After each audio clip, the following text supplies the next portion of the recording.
Everybody, high. আমি এখানে এসেছিলাম আমার মাথার যন্ত্রণা নিয়ে। আমার 5 বছরের যন্ত্রণা হতো, প্রচুর যন্ত্রণা হতো। একবার স্ক্যান করা হয়েছে, একবার এমআরআই করা হয়েছে। ডক্টর বলেছিল অপারেশন করতে হবে। তো যন্ত্রণা ধীরে ধীরে এতই বাড়তে লাগলো, লাস্টে ডক্টর বলেছে যে ইমিডিয়েট অপারেশন করতে হবে, ব্যাঙ্গালোর যেতে বলেছিল। তো আমার ওভারি সিস্ট ছিল দুদিকে, ওটাও অপারেশন করতে হবে বলেছিল। এতটাই অসুস্থ হয়ে যেতাম, প্রত্যেক মাসে মাসে আমাকে হসপিটালে ভর্তি হতে হতো, স্লাইন দিতে হতো, 4-5 দিন করে ভর্তি থাকতে হতো।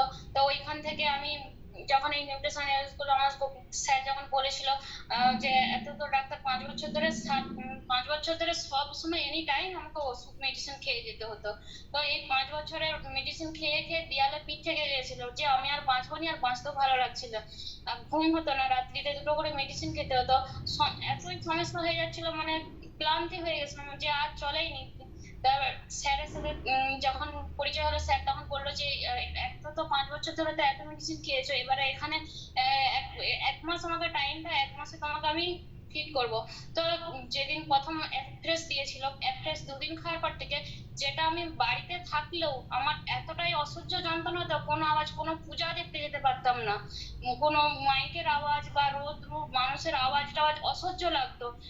বিকট যন্ত্রণা হতো, আমি বেরোতেই পারতাম না বাড়ি থেকে। তো 1 দিন 2 দিন অ্যাটলিস্ট খাওয়া থেকে তো এটা কোনো সমস্যাই আসে না। এখন আমি রোদে ঘন্টার পর ঘন্টা বেরাই, আমার কিছু সমস্যা হয় না, খুব ভালো আছি।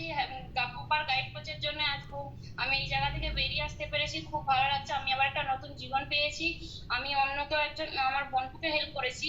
আমার বোনকে 5 বছর ধরে চলতেই পারতো না, মানে সবসময় বাবুন্ডা হয়ে বসে বসে না, পা তো পুরো শিরা দুটো খিঁচে গেছিল, আর হাত পা পুরো বডি কালা বরফ হয়ে থাকতো, ও রক্ত চলাচল করতো না। তো ওখানে সে 1 মাস ইউজ করার পরে তো ও অনেকটা পা সোজা করতে পেরেছে, হাতটা অনেক তুলতে পেরেছে।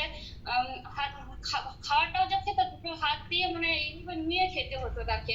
তো ওইটাও থেকে বেরিয়ে আসছে। ও মোটামুটি হাত পা সবই নাড়তে পারে, আর শরীর পুরো অনেক গরম হয়েছে, মানে রক্ত চলাচল অনেক করতে পারছে। তো এটার জন্য মানে 5 বছরে যে একটা মানুষ 17 বছরে, আর এত বডি ভারী হয়েছিল, মানে ও দাঁড়াতে পারতো না, সেই জন্য ওর ওয়েটটা করা হয়নি। তো ও আজকে মানে গা হাত শুকনো হতে লাগছে, মানে দেখে বোঝা যাচ্ছে যে অনেকটাই ওয়েট কমেছে। ও তো দাঁড়াতে পারছে না, ওই জন্য ওয়েটটা করা হচ্ছে না। তো আমার এটা সব থেকে ভালো লাগছে যে আমার বোনপোকে আমরা মানে একটা উম, দেখাতে পারছি যে কিছুদিন পরে হয়তো চলতে পারবে, যে সিচুয়েশনে আসছে আজকে। তো thank you guide coach, thank you এই সেন্টারকে, থ্যাংক ইউ মার্কিসকে, আর ম্যাডাম আমার রেজাল্ট শেয়ার করতে বলার জন্য thank you. Thank you ma'am, thank you. এটা ম্যামের সাথে এবং ম্যামের বোনপোর সাথে, এটা কিন্তু ডিসক্লেমার রেজাল্ট একদম। থ্যাংক ইউ ম্যাম রেজাল্টটা শেয়ার করার জন্য।